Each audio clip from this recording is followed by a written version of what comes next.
missing a coach? Are we missing a coach? Like Brunswick coach? They think they're on their way. Do you want to start?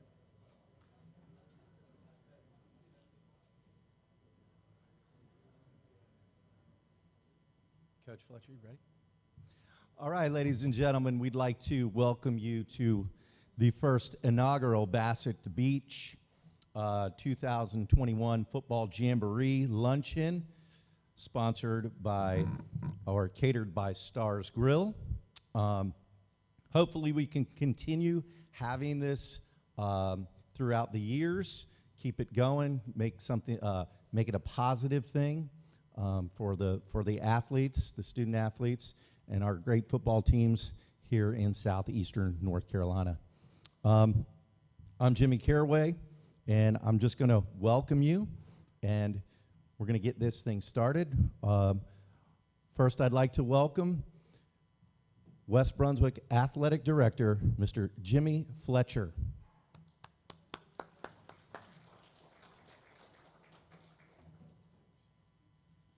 Thank you, Coach. First off, just thanks so much for being here. It's so cool to have a Jamboree luncheon again. I think it's really neat to do this thing, and it's really interesting. I don't know, Coach Spivey and I, about 6 years ago, he came to me and he said, you know, it'd be kind of cool to have a Jamboree here. And I was like, oh, yeah, whatever. Well, during the time that BB&T is canceling the Jamboree, Coach Hickman texts me, and he goes, hey, man, what do you think? So I text Coach Spivey really quick, and he's like, hey, let's do it. So that's how it got started. So we're very, very appreciative of everyone for being here. Thank the coaches for playing in it, because, I mean, obviously you can't have a Jamboree without the coaches. Just a couple things, because I don't want to take a lot of time. On the back of your program, the people that are listed, we could not have done this without them. I mean, everyone on this program is so essential to what we're trying to do. You know, ATMC jumped on board, and this is their video and everything. BSN, they did the swag bag for the coaches, and they'll provide in T-shirts for the assistant coaches. Our booster club, I had about 4 or 5 members here last night till about 10:30 decorating this place. So, you know, I definitely appreciate. There's Kim, she was one of them, so thank you. Obviously, Stars Grill, Brian McCall and his staff, they do a great job for us. Spivey's business, Brunswick Screen Printing, they did all the screen printing, so obviously we could not do that without them.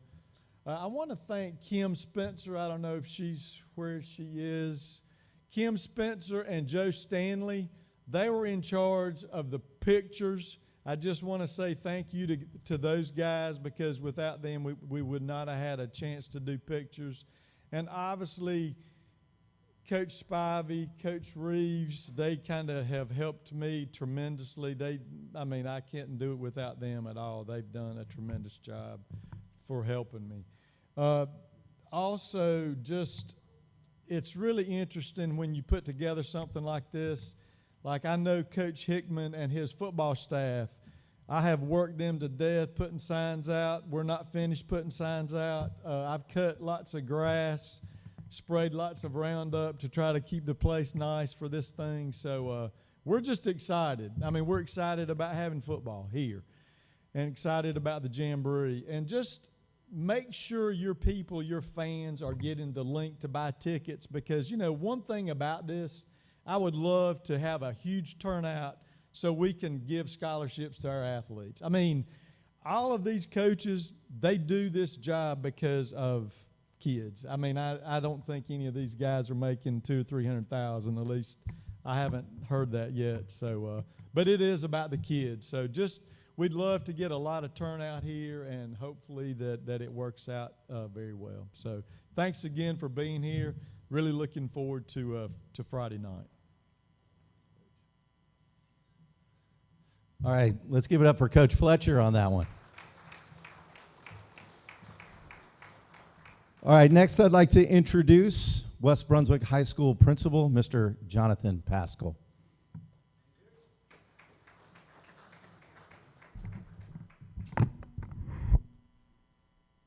All right, good morning, good morning. We want to welcome you all here. Hopefully, yeah, you can see, I know you're switching the camera. I'm moving on you a little bit. Welcome you all to West Brunswick. I'm Jonathan Pascal, the principal here. I wanted to start with telling you guys a little story. If my staff knows anything about me, they know I'm always going to tell a story anytime I get in front of a group.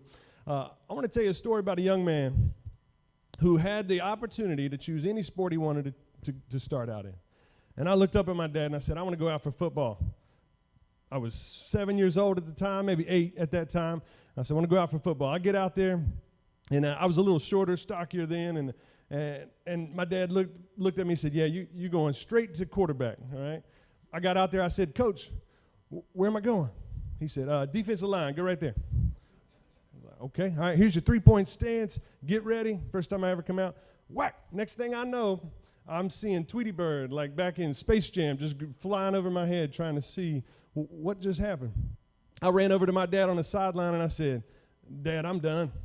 I'm out. This is not for me. Going back to baseball. That's where you started me. Let's just stay over here with baseball.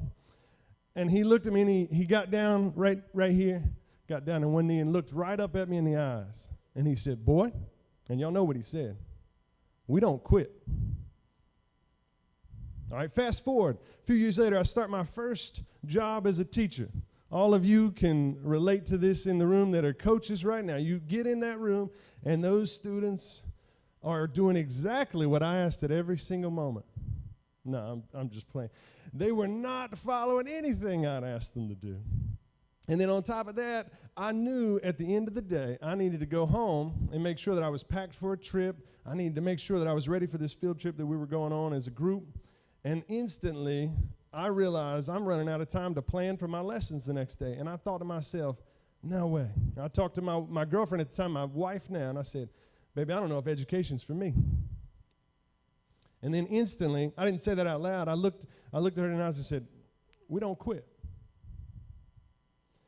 Now, you may not be able to relate with a father in your life, and some of the kids on our teams may not be able to relate with a father in their life as well. But you can all think of a coach right now who said, we don't quit. Fast forward a little bit further. My son, 7 years old, and he's out at baseball practice, and he's swinging for the fence. He's whiffing at every ball. All right? He runs over to the sideline, and my son looks at me, and he said, Daddy, I quit. I give up, and he threw the bat down. And I looked at him in the eyes, and I got down on one knee. And I said, boy, he said, I know, Dad, we don't quit. This right here, you gentlemen, the ladies and gentlemen in the audience are doing way more every day for our kids than you can ever imagine. And I see some of the athletes in the room, and I hope they appreciate you all as well. Because what you're doing matters daily. We talk a little bit about opposition, especially in athletics, right? Opposition is opportunity. I had an opposition when I got rocked in that first practice of football. My dad saw it as an opportunity. My son whiffing at ball after ball at baseball, he saw it as an opposition. He was going to quit. We saw it as an opportunity. So I come up today, and whenever I was asked to speak, I said, wait, you want me to talk in front of all these coaches? I said, well, I've got a personal story I want to tell, but I really want to make sure you all realize how much we as educators think of you all on a regular basis. It's commendable. And to go through a season like you just did, coming into this year, let's not look back, still moving forward. I'm excited for the future to be able to get these kids on the field, ready to go, practicing every day like you've been doing, and ready to play this year. Our kids truly are going to be better for it in the long run. So I'm going to end with a few thank yous as well. Coach Fletcher, everyone knows, if you know Coach Fletcher, whenever he said, I think we're going to bring a Jamboree here, instantly, I'm sure he thought of all the people he needed to get some help from, all right? Because we all know Jimmy. Jimmy will get it done, but his vision is up here, which is what I love about him. He's similar to me. If my goal is big enough that I can do it, it ain't big enough, right? So he knew instantly I might have to get a team. So there's a huge group of people that I'm looking at in the room that he's thanked as well that wanted to make this happen. Coaches, we appreciate you all participating in it, coming in and joining us from other schools to make this happen as well. This is an exciting day to be able to celebrate and get started for a new school year.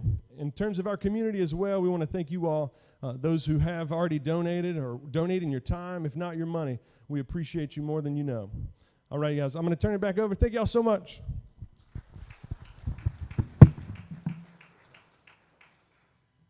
Thank you, Mr. Pascal. Next, we're going to introduce our guest speaker, Mr. Bob Sanders. Let's give it up for Bob Sanders.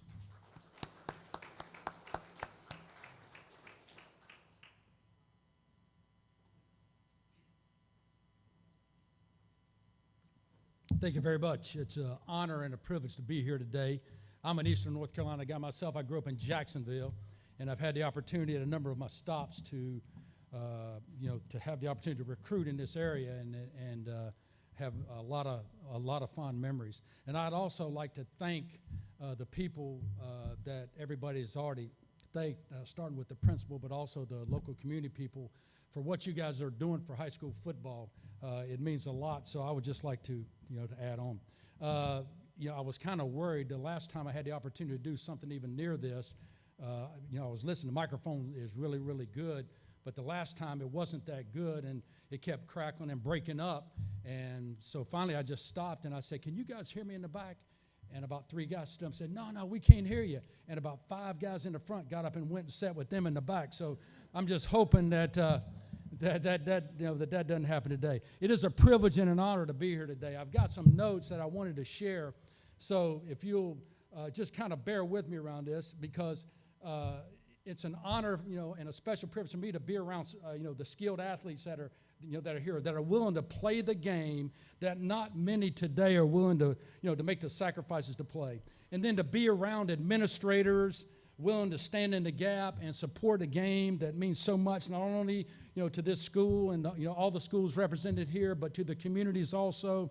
And then to the coaches. I mean, what an impact coaches have on the youth of our country. Dr. Billy Graham stated that a coach will impact more people in 1 year than the average person will in an entire lifetime.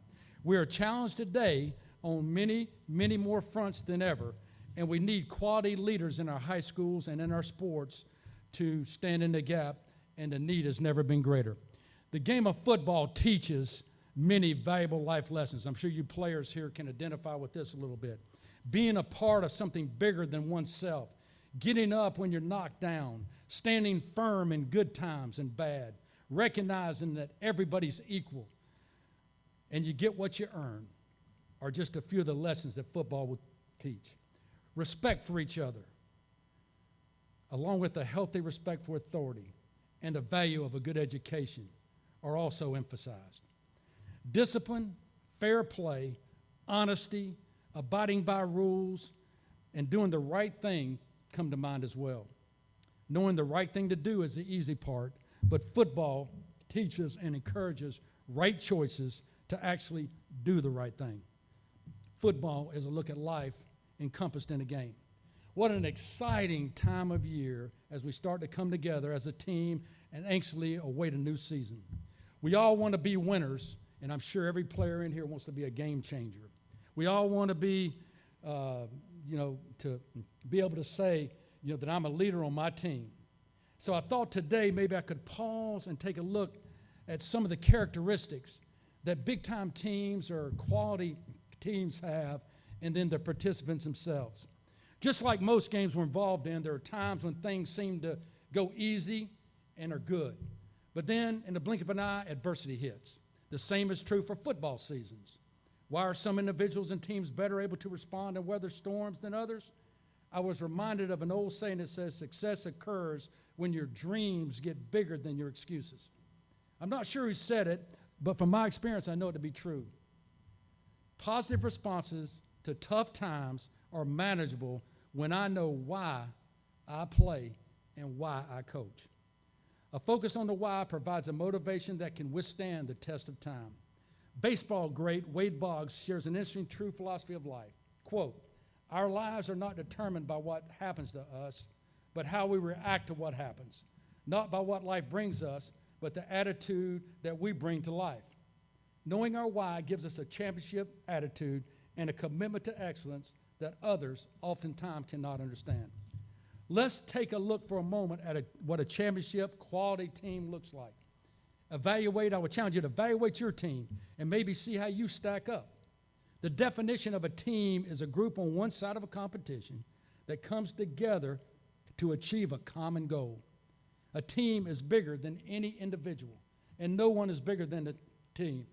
When the only thing team members are concerned with is what's in it for me, the chances of team unity and winning are minimal. Teams with members with a selfish attitude will probably not be playing late in 2021. The first and maybe the most important characteristic that I could think of that winning teams have is love for one another. Teammates enjoy one another. They have fun with one another.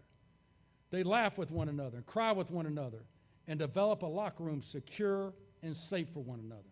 Some of our best teams at UF were not our most talented teams. Our national championship team in 1996 was one of those teams. We were a family. Sure, we had good players, but more importantly, they loved each other. They loved playing together, and they cared more about success of the team and others than they did for themselves. Good teams are tough. They're balanced. They're good in all three phases of the game, and they work hard all the time, realizing there's no expiration date on hard work. Good teams sustain week in and week out. Working hard, they know, is no guarantee of success, but without it, there is a guarantee of failure. For these teams, failure is not an option, and they approach work as a moving target. Unafraid to succeed, they prefer being the hunter rather than the hunted. They understand greatness is found only in the strength of the weakest link. But first, great teams genuinely share a love for one another, both the coaches and the players. Quality teams have a standard, and they continue to uphold that standard. The standard is the only standard that's acceptable. Consistency, building, and working through the daily grind, they stick to the plan. They realize the greatest enemy of being great is being good. There's no instant pudding or microwave solution when it comes to developing a quality football team. It takes time. Quality teams take care of the little things. There's no detail too small. Faithful in the small things builds faithfulness in the big things. Team character and integrity are built in the details. Toughness, passion, intensity, facing adversity are all proved in details that need attention. Some may think small things can be neglected, but quality teams exhibit attention to all the small things that equate to winning. Quality teams are not afraid to change. They tend to steer clear of the "it's always been done that way" line of thinking. A solid foundation of core principles and fundamental practice is essential. However, being afraid to think outside the box, to be innovative and resourceful, which can create an atmosphere to grow, is necessary. Quality teams always keep the main thing the main thing. There's no pettiness. They understand and work the process. They take care of the day. They listen and let their play do their talking. Quality teams will not accept slander and gossip, complaining, blaming, laziness, hazing, condescending attitudes, selfishness, cheating, and those that don't value the truth. They collectively police themselves, upholding the standard. Respect on a team like this is earned. Vince Lombardi once said, winning is not a sometime thing, it's an all-the-time thing. You don't do things right once in a while, you do them right all the time. And that's what quality teams do. The old adage that teamwork makes the dream work is true. Championship teams are not denied or are not defined by what the media or anyone else says about them, because they know the heart and soul embodied within. And finally, quality teams finish what they start, whether it be a drill, a practice, a game, or an entire season. How about the individual player or the coach wanting to be a game changer? What are some of the characteristics many of the great team players and coaches possess? I challenge you today to ask yourself, player or coach, or administrator, or businessman, am I worthy to be a member of my team? What am I willing to sacrifice for the benefit of my team? Is everyone on the team, if everyone on the team or staff is like me, what kind of team will we have? Am I the coach or the teammate that I would want to have? Or do I have a tourist attitude, just stopping in to get some entertainment and enjoyment? Team players and coaches are coachable, available, accountable, and authentic. Teammates see character, integrity, selflessness in the way they live and the way they play. And they're always looking for ways to improve and be better. Someone once quoted saying, most people are anxious to improve their circumstances, but unwilling to improve themselves. Everyone in the program counts on trust, loyalty, and respect coming from team players and the coaches. Team players and coaches work to find a way when there seems to be no way. They perform in big games. They are not scared to make mistakes and are calculated risk takers. John Wooden used to always say, mistakes come from doing, but so does success. Team players and coaches exhibit strength with composure under pressure. They just do their job. How you react is way more important than how you act. Anyone can act like a winner, but a real winner is determined by reactions and self-control in trying circumstances. Team players and coaches stay in the process. They take care of the business of the day. They build on each day as they prepare to win. Team players and coaches consistently give great effort. They have passion and enthusiasm. People appreciate their talent, but they especially admire and respect their effort. Team players and coaches will focus on solid fundamentals and good habits. They keep moving forward even when things go wrong. They exhibit a next play mentality, never allowing something from the past to have any effect on the next play. Team players, coaches study the game. They know themselves and they know the opponent. They didn't try to do more than they're capable of doing, but they do all that is required. Team players and coaches do not get bored with repetition. Repetition establishes solid fundamentals. Timothy Kite says success is a predictable process. It is a result of doing the right things the right way repeatedly over time. Just like with the team, what others say does not personally define a team player or coach. His loyalty and allegiance is to his team and his maker. He alone knows his commitment and cannot be convinced of any negative description or prediction provided by someone outside the organization. Team players never quit nor give up. Their attitude determines their altitude.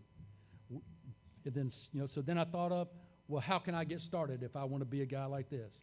I would challenge you to start by bringing about being about loyalty, integrity, and character, never entertaining the thought that it's all about you. I would challenge you not to seek out shortcuts. There are no easy paths on the road to success. Eliminate everything in your life that prevents you from being the best you can be, whatever it is. And it's probably what you're thinking about right now. Hey, I need to not do that anymore. Have thick skin and always check your ego at the team room door before you enter. Never forget to be grateful for the privilege of being part of a team. Be known for having an attitude of gratitude in all things.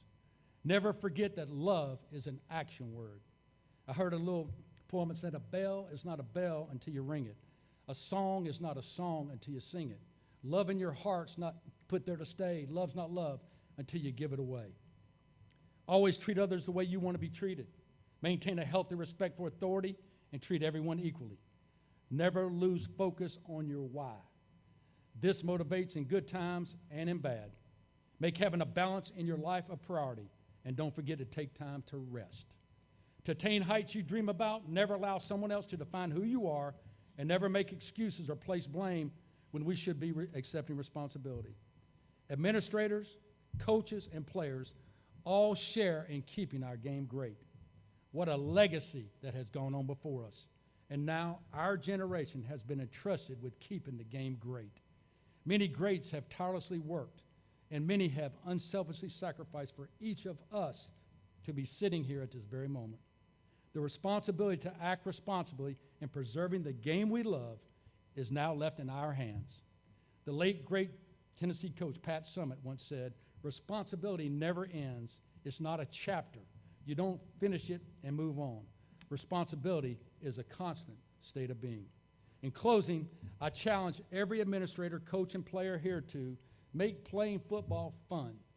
Personally, I love playing football. And professionally, I never had a job. Don't be afraid to laugh, especially at yourself, by not taking yourself way too seriously. Keep your balance, and I would challenge you to put faith, family, your friends, and then football. Sharing successes. Don't cry foul or point fingers if things don't work out just exactly right. Withhold nothing in reserve. Hold back no effort. Entertain no retreat. Never back down from any challenge, ever. And ultimately, have no regrets at the end of the day. Look yourself in the eye and say, I've done my best. A final word, the days may sometimes seem long, but I'm here to tell you as an old man that the years are short. To be blessed to play and coach the sport we love is awesome and fun. It someday will come to an end. Our time in the sport is short. Be all you can be. Why not? Love all you can love. Why not? Coach and play your hearts out for as long as you can and enjoy every moment and every step of the journey. Why not? Because before you know it, your time in the game has expired. 40 years from now, don't look back and be disappointed in things you did not do. Enjoy the journey, always giving your best. You have to keep the standard the standard. Today is a gift from God. What we do with it is our gift back to Him. Ride with passion, ride with joy, ride with laughter, ride with thanksgiving, and enjoy the talent that you have and use it to the best of your ability each and every day. Don't let the sun go down on a day we have not given our best. In the end, be able to look back and declare, I have done my best. I don't know who said it, but they were right. It's amazing what can be accomplished when no one cares who gets the credit. Let's make today and every day as we embark on this new season our best day ever. Thank you.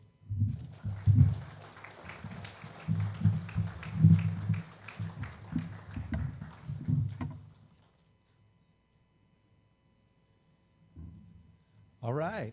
That was wonderful. Let's give it up once again for Bob Sanders. Big round of applause, ladies and gentlemen. Excellent.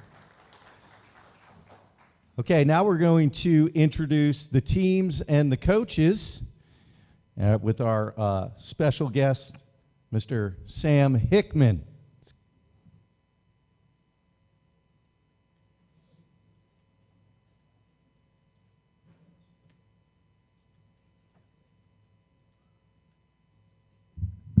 Thank you, Coach Caraway, and to Coach Fletcher and TJ and everyone who was involved. Brett, we appreciate you having us here today for the luncheon.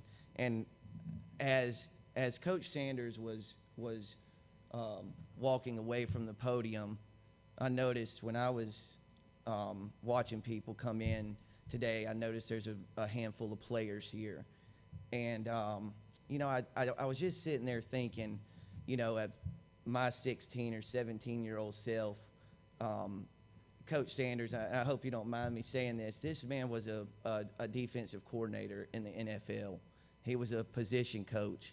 He made it to the, you know, the height of his profession. You know, he's walked the walk, so to speak. You know, this is a guy, you know, who's been there, done that. So I would just encourage the young people here in attendance to hang on to the words he just spoke.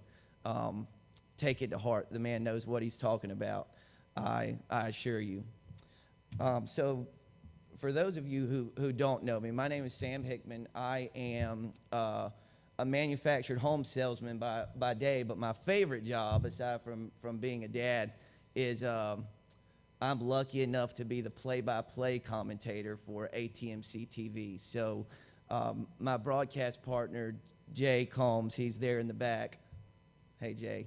We have been doing, I think this is our 5th or 6th football season, about, 5 to 6 years total. And, you know, we still sometimes will get in the car after a game on the way home and, you know, we just shake our heads. We can't believe that Aaron and Nate pay us to sit up there and you know, broadcast high school football games. It feels a little bit like stealing. You know, these are games we were going to be at anyway, and we get paid to do it. They gave me your share. So every season for the last, again, 5 to 6 years on Friday nights, we'll have an ATMC TV Game of the Week. If you're in this area, it's Channel 3 and an HD 910, I believe, Nate. And you can also get on Facebook on Friday nights if you know, you can't make it, or you got grandparents who are out of state. If your team's playing in that Game of the Week, they can pull it right up on their phone and watch it on Facebook. It's been a great resource for this community, and you know, primarily we've done Brunswick County games, but we've crept into Columbus County. We got Whiteville and North, I believe, as our season opener this year. So trying to branch out, you know, every year. But if you see Aaron Varnum and Nathan Evers with ATMC TV, make sure you express your appreciation to them, because this is let me tell you, there's a lot of places where high school football is not on TV. And, you know, while we can't do every game, it's pretty cool that we get to do a game a week. And it's just something that's really special and something that Jay and I have really enjoyed. So, as someone who's attended the BB&T Jamboree luncheons before, you know, there's always a portion of the program where the head coaches of the programs involved will recognize the individuals or from their school or school district who are in attendance. So instead of, we're just going to go ahead and do that all at once, and I'll start and just work my way straight down the line. So I'll start with Ashley head football coach Wilson Helms. Who did you bring here with you today, Coach? I'll just start in the back table there. I'll start on my right and work left. I got Jack Knight, O-line coach.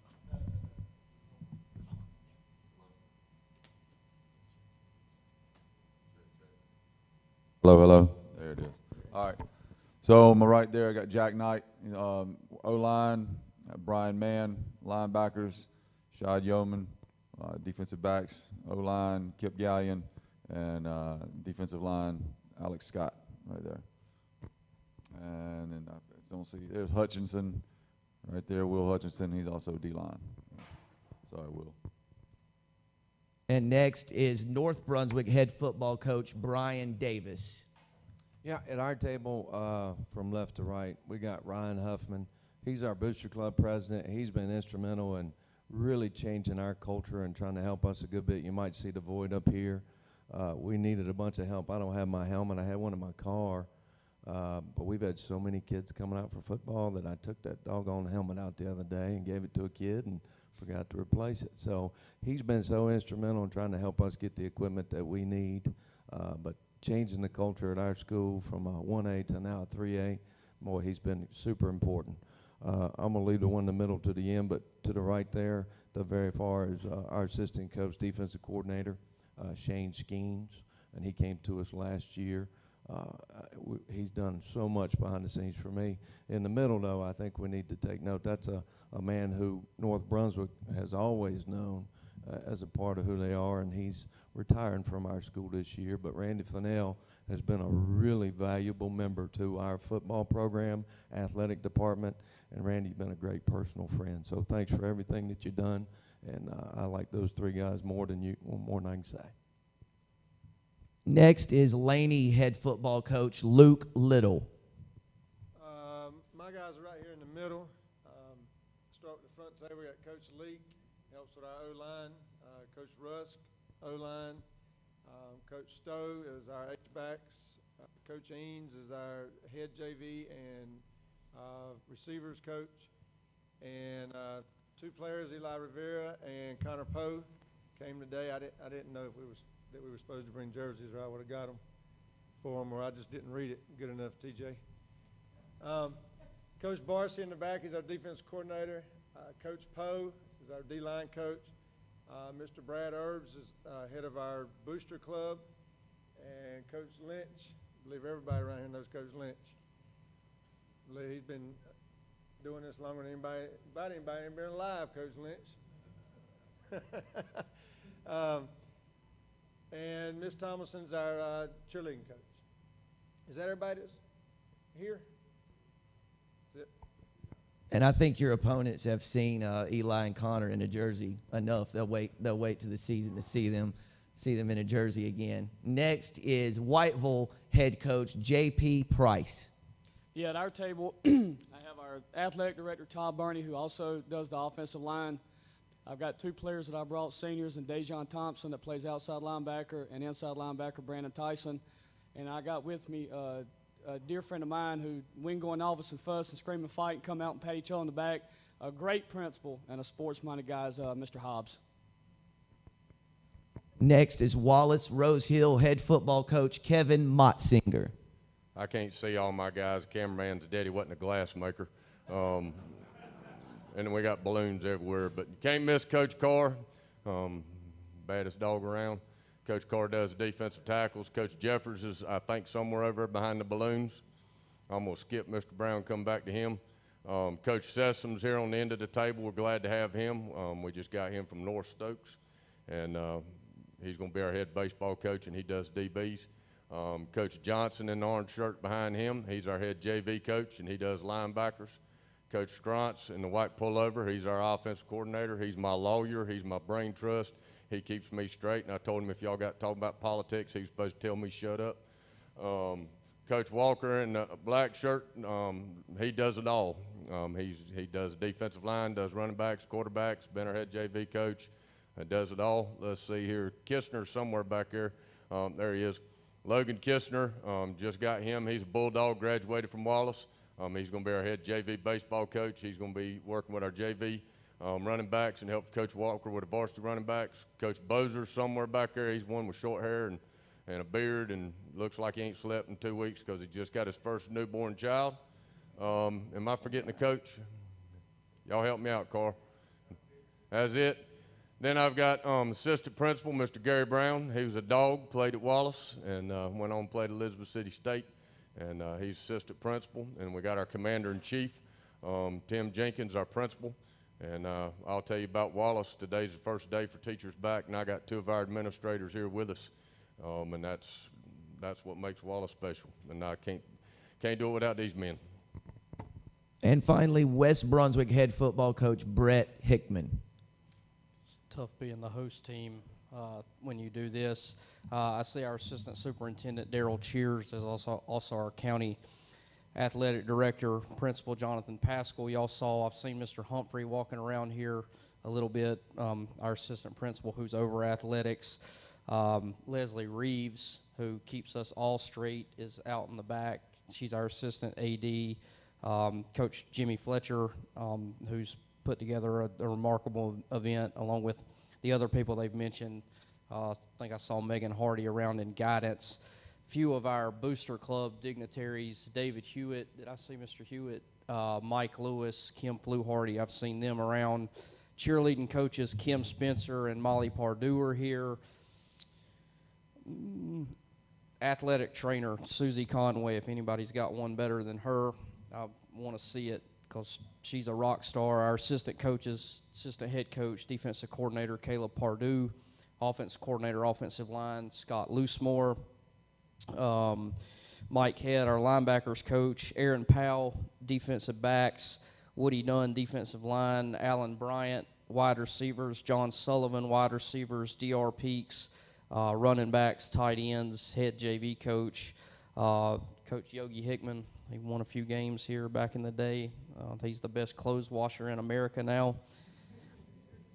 Sammy Jacobs and Tom Johnson. I know Tom is here as our team chaplain. I don't think Sammy made it. Also got a couple of close family friends with us. Dave McLeod, who drove up from Jacksonville, and Randall Morrison, who is representing the Southeastern North Carolina officiating crew, is also here today on behalf of those guys. It's like Conquest 25 years later over at the front right table over there. Unlike Coach Sanders, I have no coaching chops, wasn't much of a player. I'm just a guy who really, really loves football and have watched it for, as long as I can remember. And so I appreciate the opportunity to sit up here and ask you guys some questions and learn more about your programs. So again, we'll start, closest to me with Ashley head coach Wilson Helms. Coming off a spring season, 0-6, but I think I had your opener against West Brunswick, and I had a conversation with Brett and Brian, and they just spoke about how much improved your team was, from the previous season. Kind of assess where your program's at in the rebuild and where you're at right now heading into the fall season. Yeah. Well, I mean, we're doing a lot of what you just said, and I think we're improving. Just like Coach Saunders said, that's kind of the things we've been working on and thinking about. I mean, we've got good systems in place offensively and defensively, and so we think those things are going to work out fine. But we're just working on ourselves and our mentality right now more than anything, and it's going well, so we're excited to get going. And you got a tailback, Jackson Jones, who's given probably some defensive coaches in this room some headaches the last couple of seasons. How important has he been to your program, and do you have any other individuals you'd like to highlight here today? Yeah, Jackson's been great. He's been a varsity player since I've got there, so going on 3 years now. He's just a savvy kid, a good leader, somebody that pulls everybody together and does it by example. He can be vocal at times, which is good. So, I mean, we're looking for big things out of him this year. He's always done the right things, and we think he's got some good support with him this year. Some other guys coming up from the JV ranks to help him out a little bit. People kind of tee off on him and being one of those guys, but I think he's got some good help this year. So, you'll see who they are, and we're ready to play. That's all. And you had a junior varsity team that was very successful. You expect contributions from a lot of newcomers who getting their first dose of varsity football? Absolutely. Kind of a theme that at Ashley I've seen over the last few years is we always have some newcomers. Guys coming out as seniors and want to try football out, and sometimes it works out, and sometimes they're pretty good. Other times they decide they don't want to do it. But we feel like we got some guys that have come out this year that have kind of been missing it. That's what they should have been doing for a while, and they just got the gumption up to try. So we're excited about it. The JV guys coming up too. Malachi Hill going to play quarterback for us this year. He did some good things on the JV level last year, and he's looking pretty good right now in practice as well. So, yeah. We certainly appreciate you being here and taking part in the Jamboree this week, and best wishes this coming season. Hey, absolutely. Thank you guys for putting this on. This is first class. So really appreciate everybody had everything to do with it, and thanks for having us. Yeah. Thank you, and good luck. Thank you. And again, North Brunswick head coach Brian Davis. The Scorpions finished the spring season 2-4 overall, had wins over Ashley, and then, if I'm not mistaken, the last week of the season had a big win over Topsail, a team that spent much of the spring season in first place. Also had a couple losses. They were one-possession games, played Hoggard really tough for 4 quarters. That was a game that ATMC had on the broadcast. Coming off that 2-4 year, what's that next step for the North Brunswick program? I know you've got great numbers right now, and you're excited about everything you got going on there. How do you take that next step into the upper tier, if you will? I think as a head coach, many times if you start focusing so much on measuring yourself by steps, many times you find yourself in disappointment land. So for us, it's still, the first year I was there, we had 9 freshmen. That's all we had, 47 total in the program. So then you got into the spring this past year, we had, I think, 52 we finished with. Right now, we're at 99. So, I mean, that's a heck of a step there, I think, when you can start feeling as maybe your program sells itself. I don't cuss. Our coaches don't cuss. We do things that we're trying to build better men. And I think the word's out at least in our community, that we're going to do our very best to have great character and hopefully develop those good sons right now, eventually good husbands and daddies. And I know all these guys do that. But when you can start talking about sheer numbers, if you start start talking about building your program and the next step, I think that's certainly a great measurement of where we are. Now, they're all young because we got 36 freshmen. So that means we got a lot of maturing to do. Last year, we started 3 freshmen on the varsity for us. Well, now they're sophomores, and it looks as if right now we're probably going to start about 6 or 7 sophomores this fall. So we're young. So it's really hard to put that judgment on what level is truly going to be the determinant of that next step. I just want to make sure we get through today. And you spoke about the youth. You also have some familiar faces returning, including quarterback R.J. Green. I'm not sure he was a household name before this past spring, but I think folks figured out pretty quickly this is a really talented kid. Particularly when he's running the ball, but he's capable of beating you through the air as well. Can you talk about his development and other key returning players like Jaden Granda and maybe some others? Yeah, well, he was one of those 9 freshmen when we showed up, and he was about 3 apples tall. He was really itty-bitty, couldn't do a lot of good stuff, clumsy, couldn't do a lot of things as a freshman. So he played a little bit of quarterback on the JV. Then the sophomore year, he got hurt and broke his arm in one of our earlier games, so he didn't get to play hardly any then. So last year, it just was all thrown at him. We missed the first 2 weeks because of the COVID quarantine. He didn't get all that individual instruction you usually need. So he got better and better and better all season long, and I think he's just done a tremendous job. He's 6'3" now. So he went from 3 apples tall to 6'3". So he's an imposing kid at about 195 pounds. He looks good, and he throws the ball fairly well. Jaden Granda is a kid that you just mentioned. Jaden is the definition of character. He's the definition of what you want in your program. Strong in the FCA, great positive role model for everybody in our community, always there. He's like the Energizer Bunny.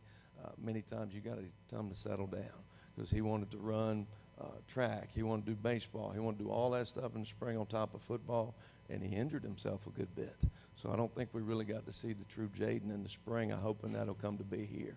Seth Deloin, his picture's on the front. He's an itty-bitty, but he does all the other stuff you'd need. He can play any spot, and you can kind of insert him where you need to in a skill position. I think he's going to help a bunch. Deshaun Perry, he's kind of the cerebral leader for our team as a senior lineman who started since he's a sophomore. He has that stability to the front, and he's a coach on the field.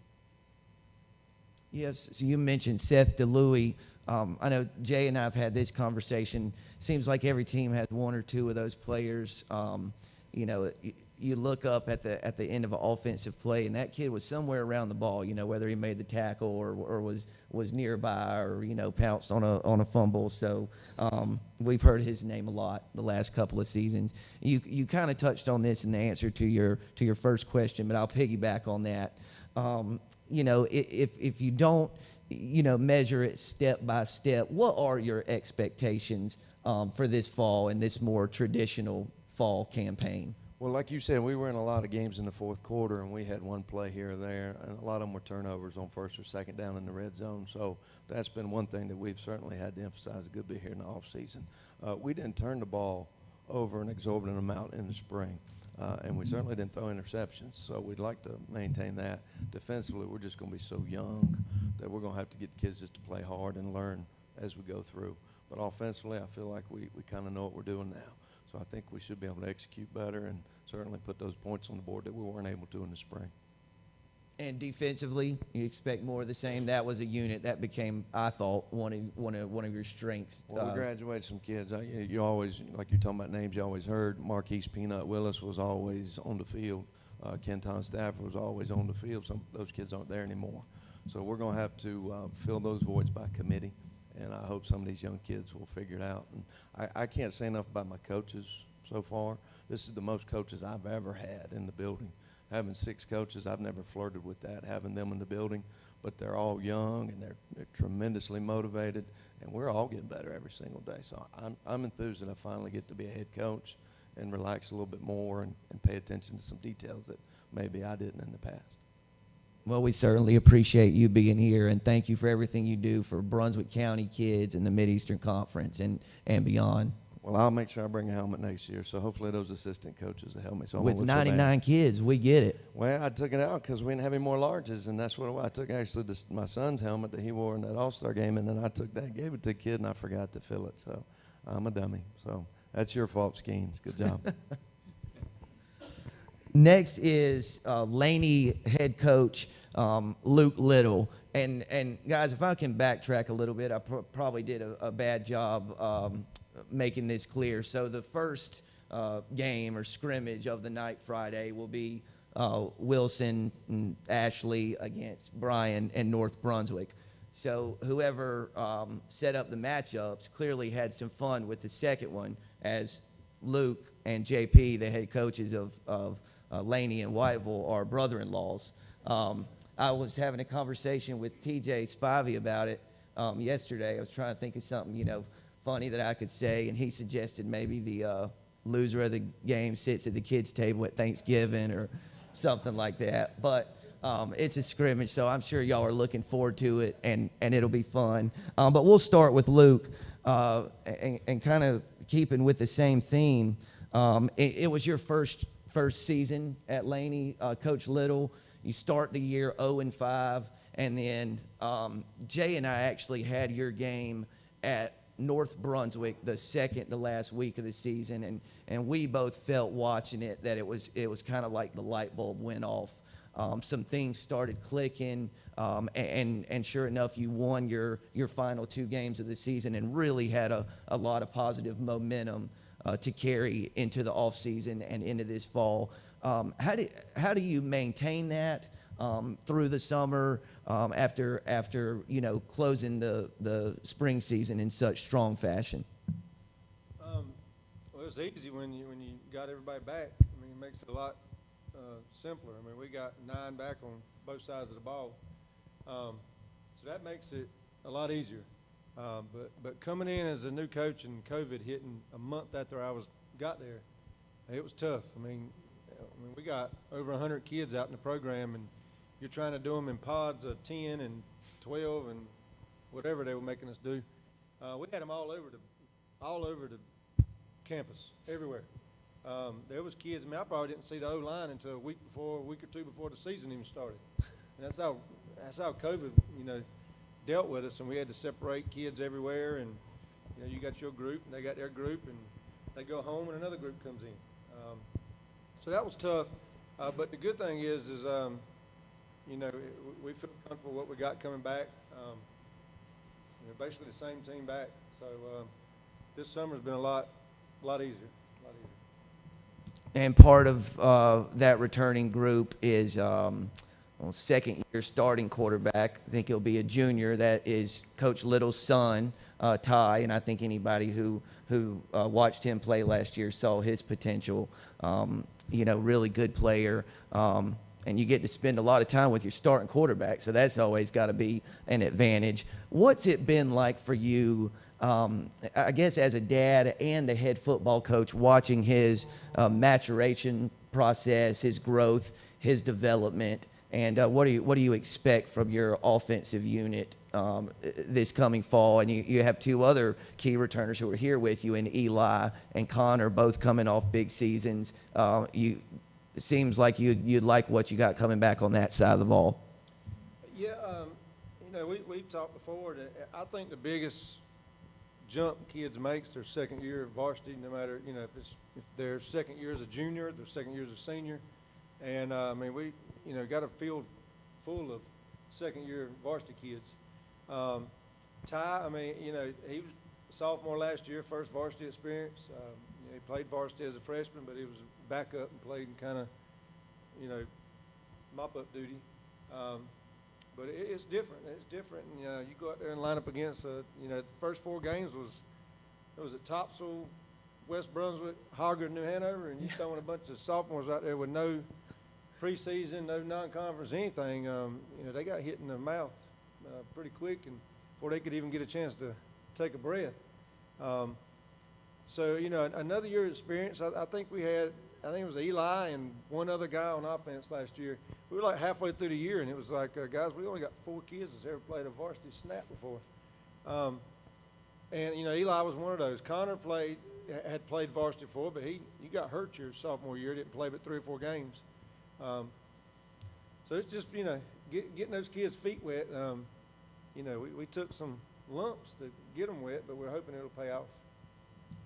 So obviously, it's been a long time now in the in the Mid-Eastern Conference, where the regular season conference championship is, run through Hoggard and New Hanover. How do you get Laney into that fray? First of all, it's consistency, I think. I think we need consistency as far as kids showing up and do it. We're a lot stronger than we were last year.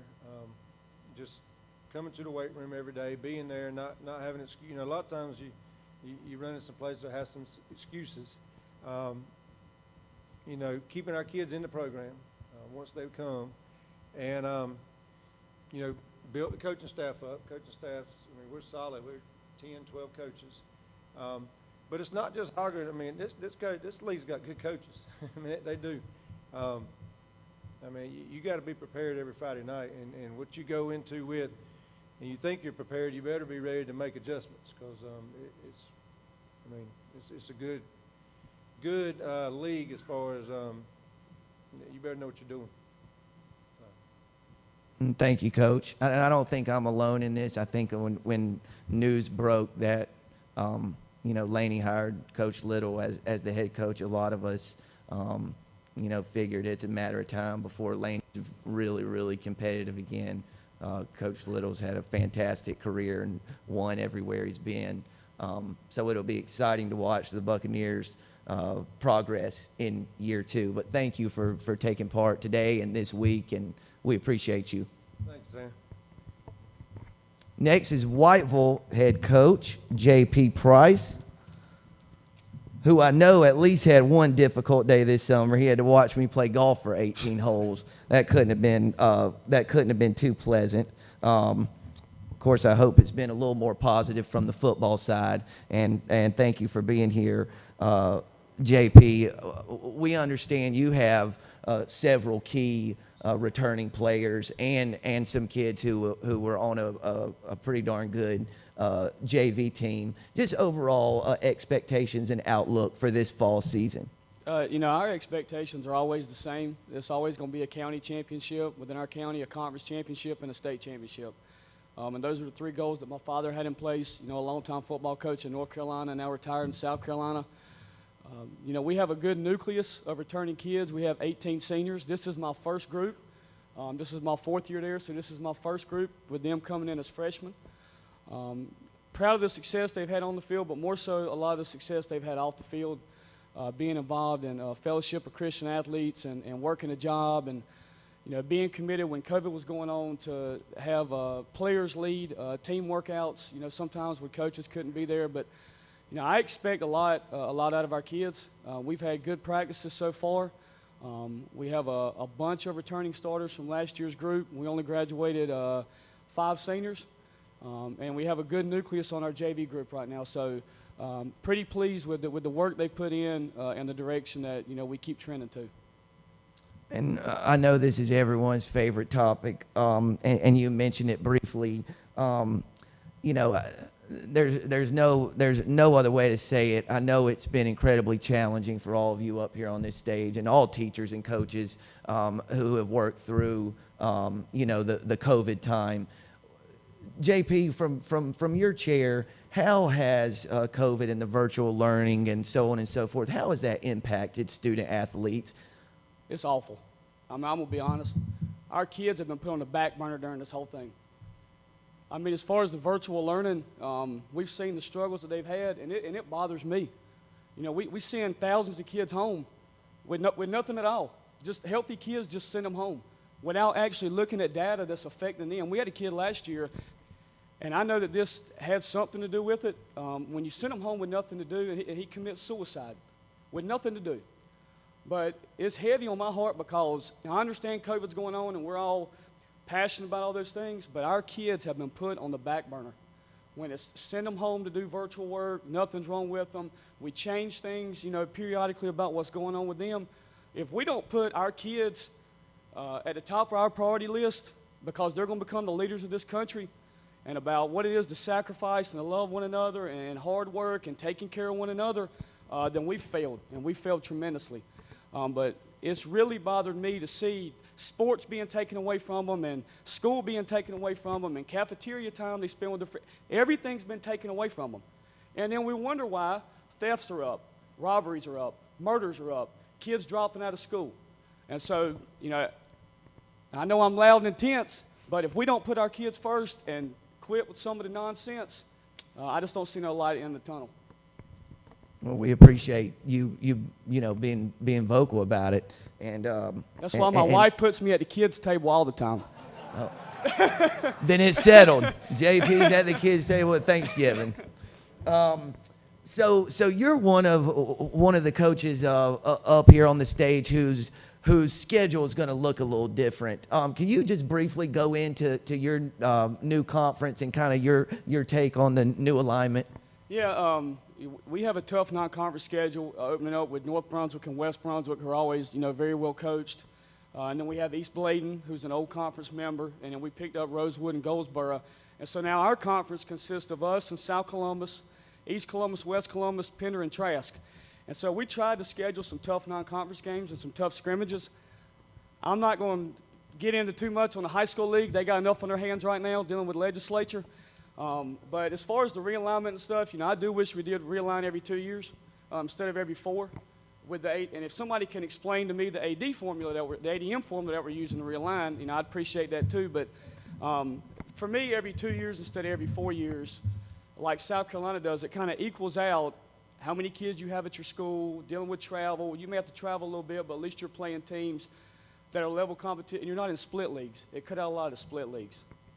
So, but, you know, we do have a new conference and some familiar faces and some new ones, and we're looking forward to it. And when folks, of course, tune into ATMC TV on Friday night to watch some football, who are some names they could expect to hear? You know, maybe a couple on offense, a couple on defense. Yeah, I have 2 here on defense, and Brandon Tyson and Dejon Thompson. You talk about kids with tremendous character and that have put in work, and they love the game of football. I mean, they love the game of football. And then on offense, we have our offensive line back, so I'm expecting big things out of them, and then our running back, Shaheem Shipman. Yeah, I saw number 4 and number 10 walk in. I was kind of like Mr. Pascal earlier. I wouldn't want to be hit by him, you know, like his first day of football practice. But JP, thank you as always for everything you do and for taking part this week. And we're so grateful that Whiteville could be a part. Thank you. And next is Wallace Rose Hill head coach Kevin Motzinger.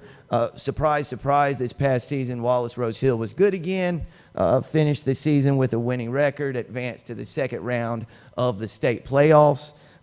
Coach Mott, you hear Wallace Rose Hill, and the name, the school's been synonymous with success since I was, you know, 8, 9 years old in the mid-'90s. You know, it's just, you heard Wallace and you knew, you know, you're going to have to play pretty well on Friday night to beat them.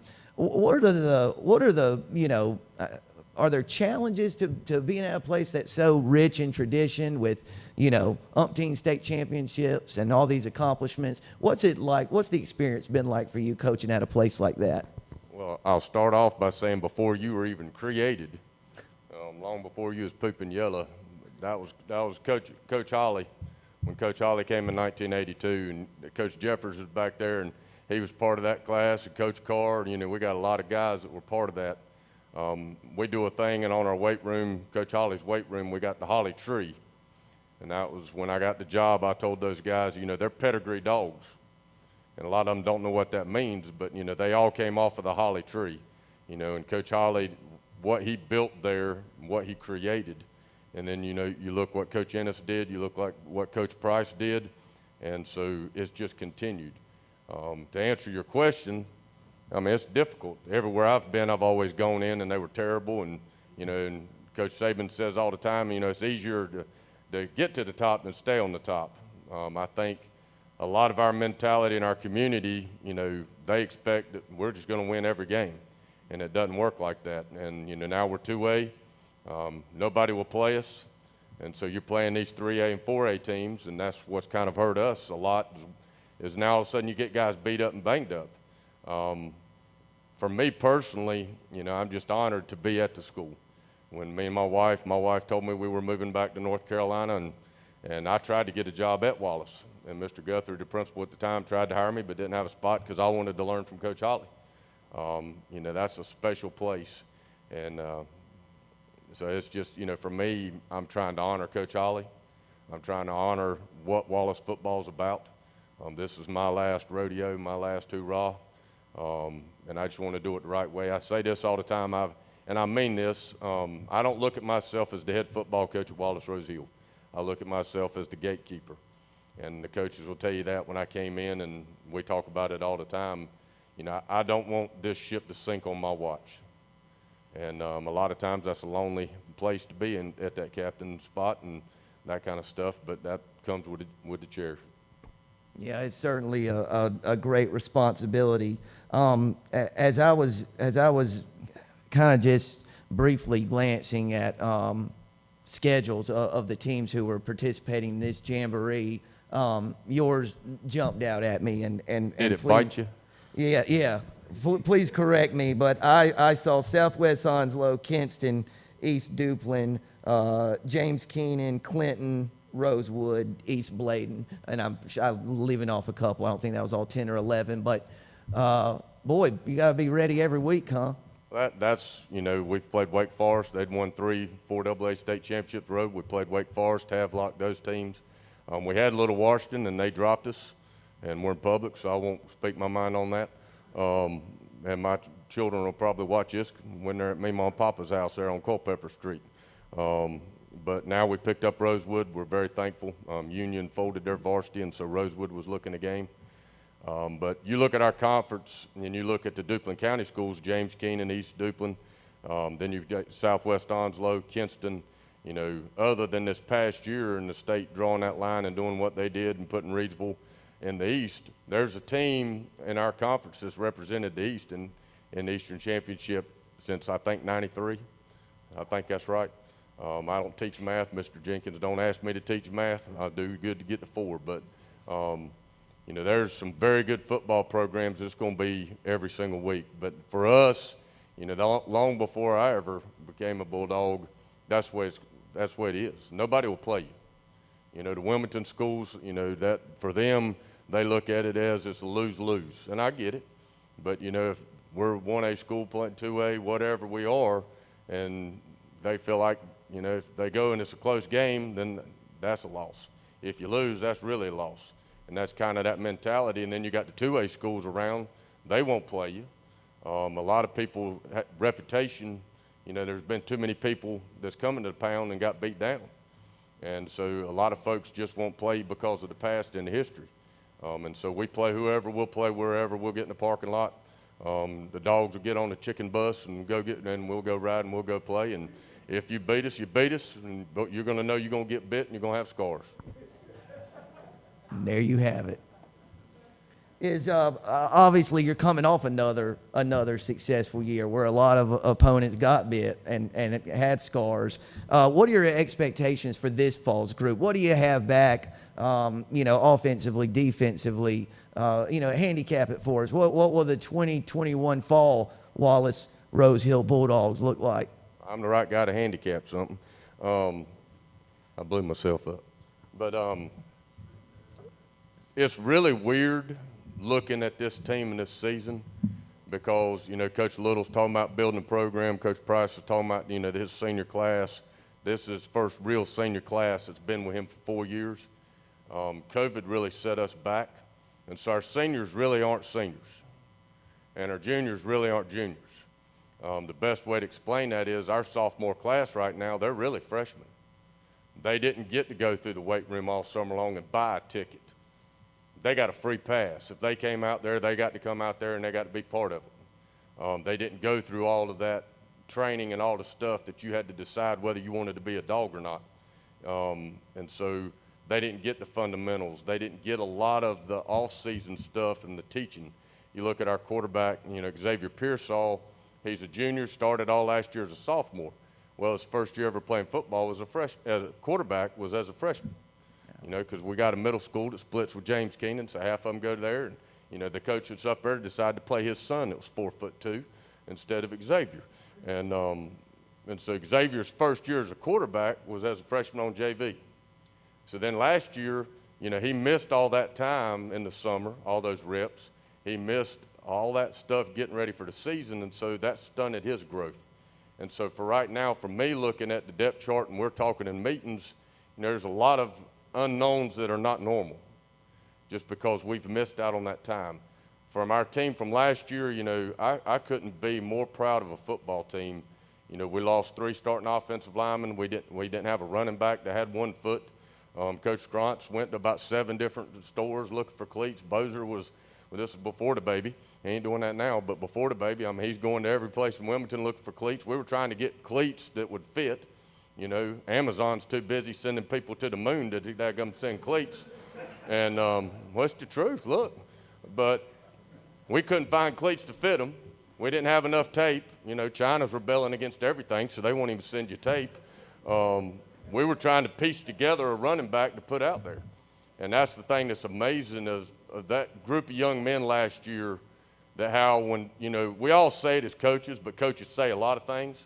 And people in the media think you're just saying something, and that's coach talk. But in my coaching career, I've never seen a group of guys that really stepped up. When somebody went down, we talk about climbing the mountain all the time. And when you're climbing a mountain, we're all going to get to the top, or we're all not. And when somebody falls, you got to pick them up and you got to carry them up the mountain. And last year's team really did that. You know, that's going to be a blessing going into this year because we had a lot of guys before COVID we wouldn't have counted on getting reps last year or wouldn't have been on varsity. But how's that pan out going into this year? And so there's a lot of unknowns. We feel like we got a chance to be a very good football team. We just don't have a lot of depth. You know, a lot of our kids that you know, between the COVID stuff, a lot of these kids have gone to work. And times have changed and all that good stuff. But we've got 13 seniors, we've got 12 juniors, and we're going to find out how many sophomores will be on 2 White Dragons heading right back down here on Friday. We're scrimmaging tomorrow, and we're going to find out if some puppies will bite and where they stand up and where they get, because we've got to get some depth, but we got to stay healthy. And Wallace, Rose Hill, and Coach Motzinger will square off against West Brunswick in the nightcap Friday night. And Coach Mott, thank you for taking part this week. We appreciate it. I want to thank y'all for doing this. You know, when the Jamboree closed, when the BB&T closed down and everything else, you know, everybody's kind of tucking and running. And, you know, I would tell all of you, and you need to tell this and put it on TV, Morse code it, do whatever you got to do, what JP's talking about. These kids need football. Not want, but we need football. And we need to do what we've got to do to have football, because they're going to learn more in that weight room than they're going to learn in a math class. And people disagree with that all they want, but you're either going to be a good daddy, you're going to be a good father, you're going to be a good husband, you're going to be a good man. You're going to learn more on that football field and in a weight room than you're going to learn anywhere else. And I may be wrong on that, but you ain't going to change my mind. Bottom line, these kids need football. We tell them all the time about choices. Well, right now we're giving them choices to take the easy way. We're giving them choices to go get a job and work. We're giving them that option. And they don't need to work. They're going to work the rest of their lives. They need football. They need teamwork. They need commitment. I mean, all of those things, we need football. I can't thank y'all enough for allowing us to do this. Because when that shut down, you know, we thought it was just the 2 of us. And then it started adding. And our kids, they deserve it. We talk about deserve it all the time. Dadgummit. Our world's so negative and so evil, and it's rotten. Any positive that we can give these kids, we need to make that a reality and happen. The other thing is, Coach Hickman said you're going to crack a joke on me about the smartest Motzinger. You forgot, so I'll remind you. My wife did graduate from here, and I won't say when because my 2 sons think she's 22 and she's going to stay that way. Of course. But my wife graduated from West Brunswick. She started shortstop as a freshman, sophomore, junior, and senior. Started on volleyball all 4 years, and she was a Trojan. So we're going to have to forget about that Friday night. Yeah. House divided Friday night. At least we know one of them was properly educated. Yeah. Where'd you go, Coach? Ledford? Do I have that right? Ledford. Okay. So again, Wallace will play West Brunswick in the final game after Laney and Whiteville follow North Brunswick and Ashley Man, I've wanted to do this for a long time, get you up there where you're sitting duck, get to ask you questions in public. But West Brunswick is coming off another strong season, finished 6-2, advanced to the second round, which last year was the Eastern Semis, I believe. Lost a heartbreaker against Clayton in the second round, right across the parking lot. But that second round loss pales in comparison to something that this community dealt with not long after. I know other schools have had situations like this, but the West Brunswick community dealt with an unspeakable tragedy with the death of former standout safety Johnny Magby, who was a 3-year starter in the defensive backfield. He had finished his football eligibility. His senior year was this past spring. He tragically died, and it had quite an impact on not just West Brunswick, but Shallotte and across Brunswick County. How did Johnny's sudden tragic death impact his teammates, the program, the coaches? Well, they clearly don't give you any type of manual to deal with something like that in head coaching school. I think the value of high school football was so important to me growing up because of, being the son of a high school coach and being around so many great people. I personally thank all these guys because I've heard from all 5 of them. I think within an hour of the news breaking, JP and I were talking on the phone because he had dealt with the same thing last year, and Dave McLeod had gone through it. Bob Sanders, who's kind of become a mentor of mine. I think so. From a head coaching perspective, I can't imagine for however long I do this. I think I'm in my 16th year right now, ever going through something as hard as meeting with our football team up in those stands the Monday morning after that news had kind of started to matriculate that this did not look good. And we pretty much knew that Monday morning. And I think the thing that was so hard about it, Sam, is the fact that I think most people that are in here, they understand kind of what we inherited program-wise and just trying to stabilize things. And it was that crew of sophomores when we first came in, 8 or 9 of them, that we had to call up because we were not very good and we were not ready to win at the varsity level. And Johnny was a guy for really 18 months that, it was constantly bumping heads with him and the head football coach. And there's a lot of people in that school building who wanted me to get rid of him, and there's a lot of people on that coaching staff that are not with us anymore because they didn't see coaching as to what I saw it as, and that was, a chance to help young people grow. And, Johnny was saved as if I get fired for saying this, whatever.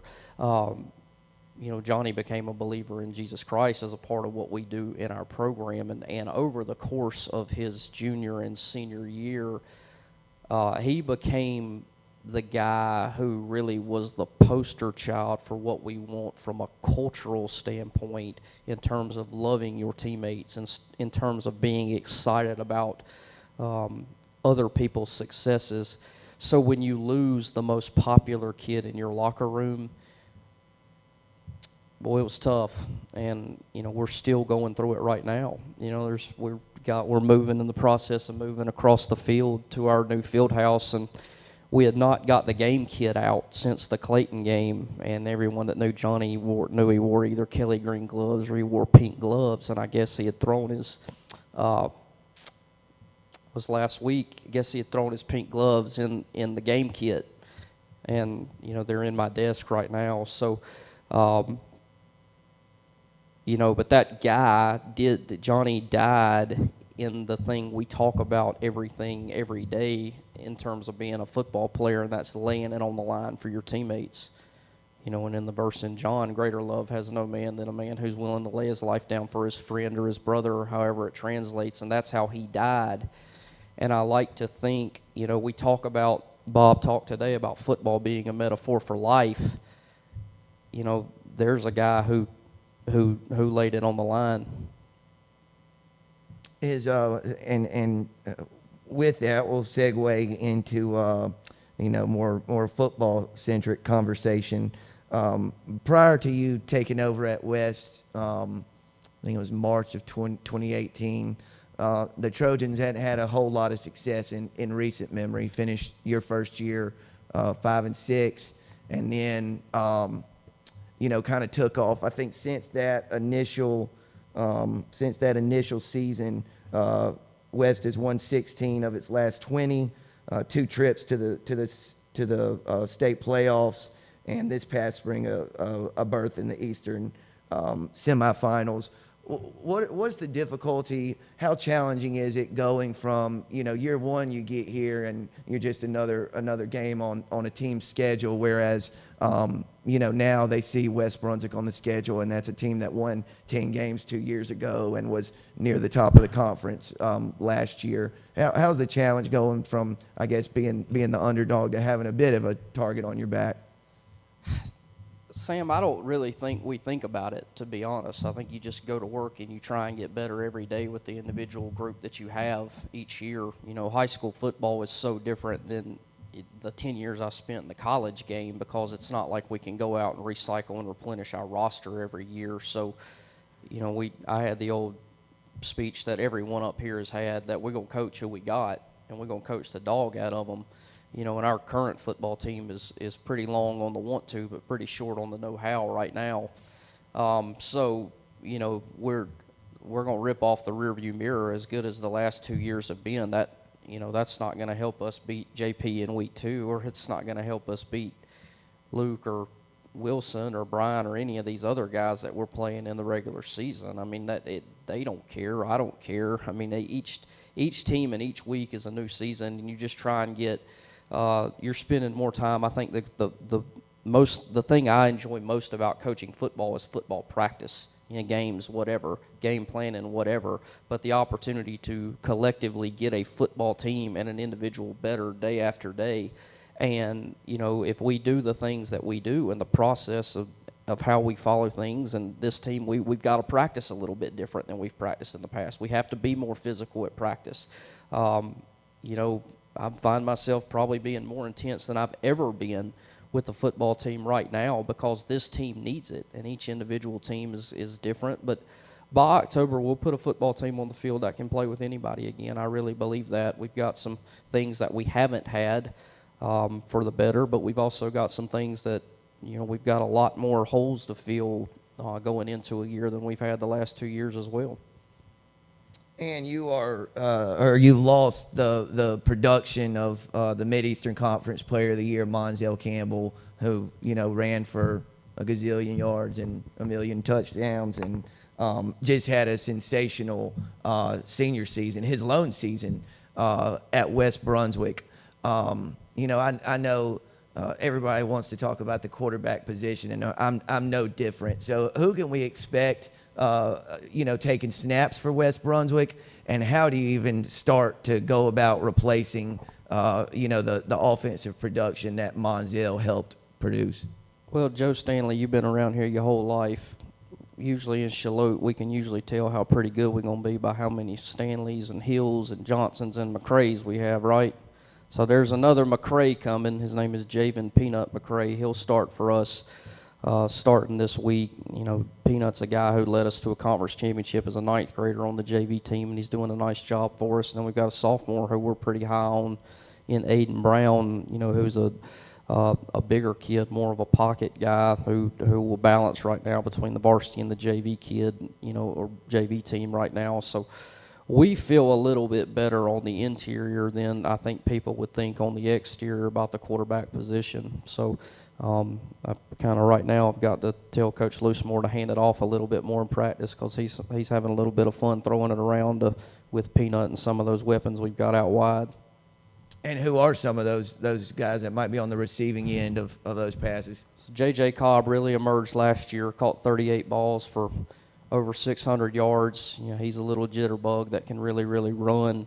Avery Clemens is a guy who was highly productive for us also as a 10th grader. Jordan McCall, we think, will take a step forward in the passing game and as a defensive back this year. So, I really think we'll be a football team that'll be able to throw the ball more efficiently than we did last year, so that's exciting. And last question, you are the defense will probably unquestionably be led by linebacker Carter Wyatt, who has committed, I guess, to play football at Duke. You have some other kids who are returning, who got a lot of playing time, started on this spring's team. Michael Simpson comes to mind. Who were some the last 2 years, the defense at West Brunswick has kind of been the calling card. Of course, you had the dominant all-time, maybe great defense in 2019, and then last year's defense was no slouch either. What do you expect from that unit this fall? Well, in terms of production coming back, I mean, it starts with Carter and then the two Michaels, Michael Simpson and Michael Smith, who's also here back there with Carter. Those guys have played a lot of football, but there's a lot of holes and there's a lot of things and moving chess pieces right now. But we've stayed on those guys. It doesn't matter if you're going to wear those wings. You're trying to live up to that standard, and we're not going to lower that standard. The standard is the standard, as Coach Sanders said. That we're going to line up and we're going to do our best to play great defense. And right now, what I saw on Saturday made me want to barf.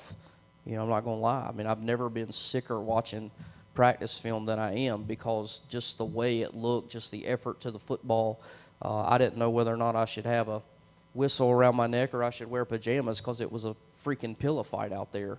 So, we got to get tougher and we got to get more physical on that side of the ball, because right now we're not where we want to be, and we're nowhere close to what we've been the last 2 years. But there are some pieces that we're excited about, and we'll see if we can't make steps forward and once again, get better every week.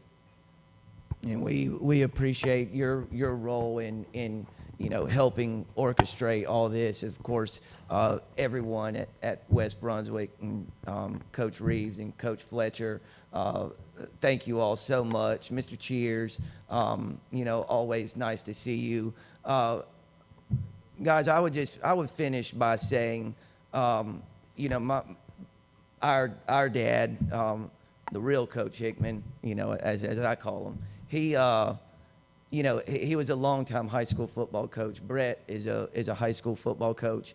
That was not for me. And I knew that pretty early.